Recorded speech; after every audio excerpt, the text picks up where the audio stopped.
What's up, gamers? Welcome back to another video. In today's video, we're going to be talking about how to roam in Rainbow Six Siege.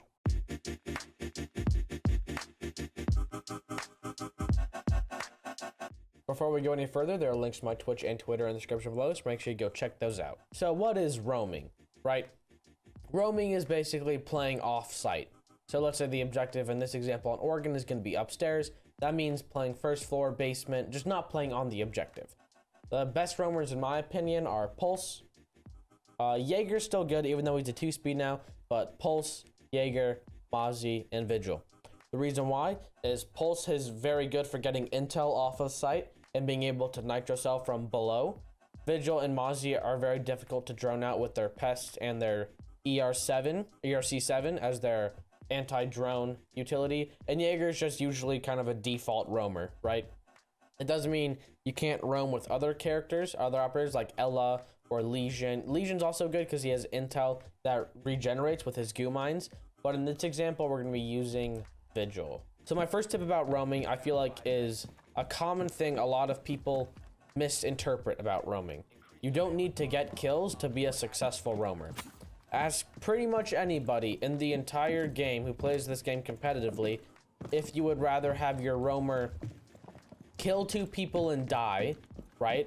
So make it basically a 4v3, or waste 2 minutes, right? Waste 2.5 minutes.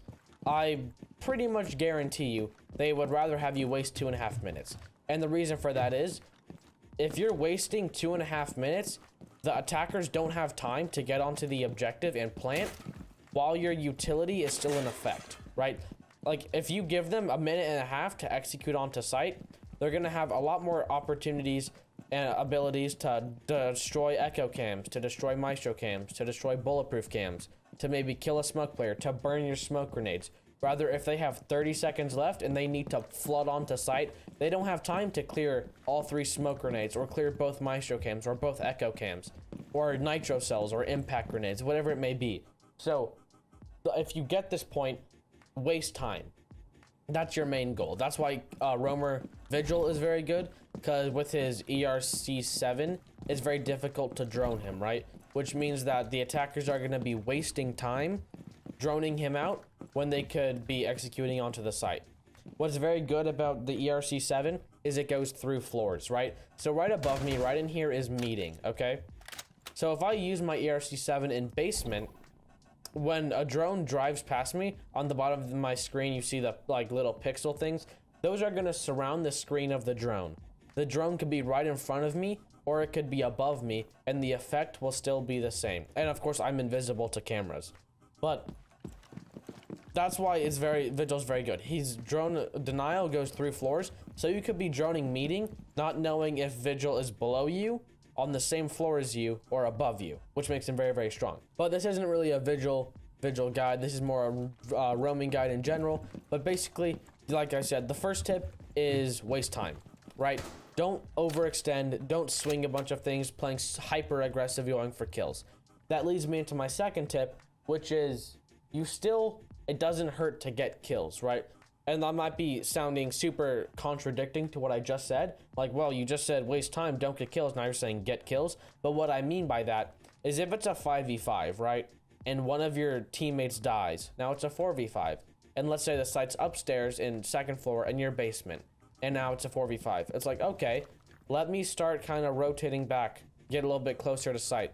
Because I can't help my team all the way in basement, right?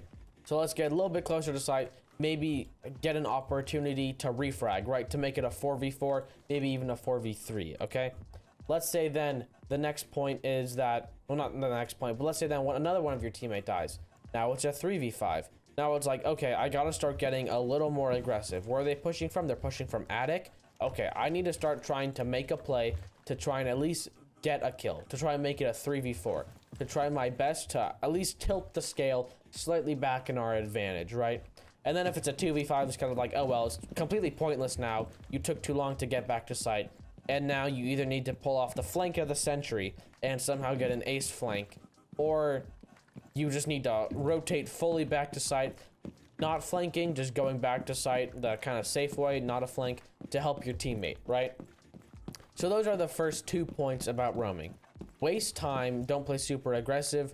But if your teammates start dying and you need to get the advantage back or get the man count back into your favor, then start looking for a play. That doesn't mean force anything. Like if it's a 4v5, you don't need to force a play. Once it turns into a 3v5, then it's kind of like, okay, I really need to make something happen here. I need to get a kill here. The third tip is going to be using your utility properly. This is kind of like a go-to thing with pretty much any operator, no matter if they're roaming or anchoring. But it's going to be using your utility. For example, Vigil comes with impact grenades. Use those grenades to make rotates, right? Let's say, for example, the site is now basement and you're roaming upstairs. Use your impact grenades to make some rotates, right? Maybe make a rotate into attic, make a rotate into dorms. Now, if they're droning this, let's say they're starting to push you from tower, they drone you in tower. It's like, okay, I can fall back this way now.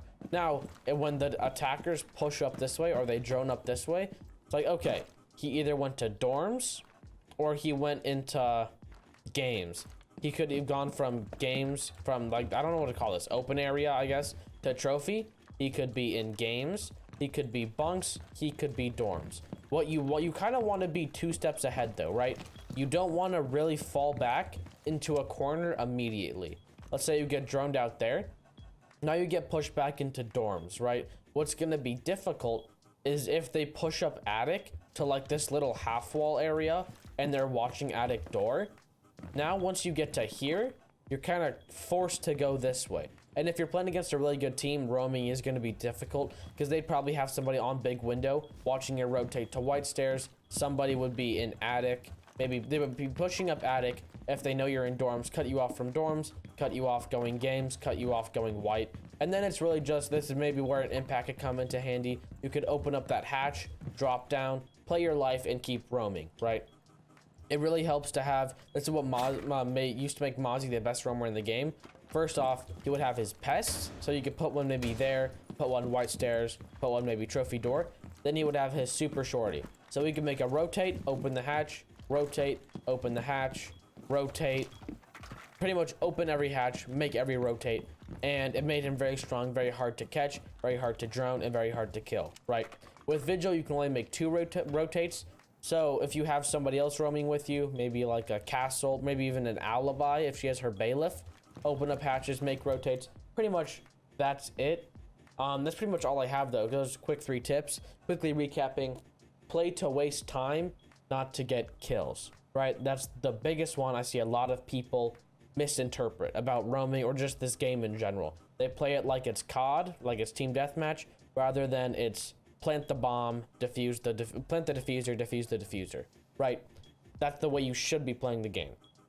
Now, the second point I made was if you're behind in the man count, like a 4v5, 3v4, 3v5, then you should start trying to make a play, trying to even out the man count. If you're even, that's really good. You don't want to force a play when you're even on man count and end up then falling behind. Like if it's a 5v5 and you're like, okay, let's just sprint at where, oh, they're pushing tower, let's just sprint there. But then you didn't know somebody was in garage and you die. Now it's a 4v5 and the attackers can just execute onto the site sooner because you're the first wall of defense. Unlike anchoring, where like they're the last hope, you're the first hope, right? If you die, then it's all onto the anchors. If you're able to waste a minute to 2 minutes, that really helps the anchors be able to hold the objective a lot more effectively, right? And then the third tip was using your utility, using your impacts, maybe if your alibi, your bailiff, using your gadgets to help you roam, pretty much making rotates, making it harder to drone you, easier for you to escape, and harder for the attackers to kill you. But I hope you enjoyed. If you did, remember to like and subscribe. I stream pretty much every day, link in the description below. Thank you for watching, and peace out, gamers.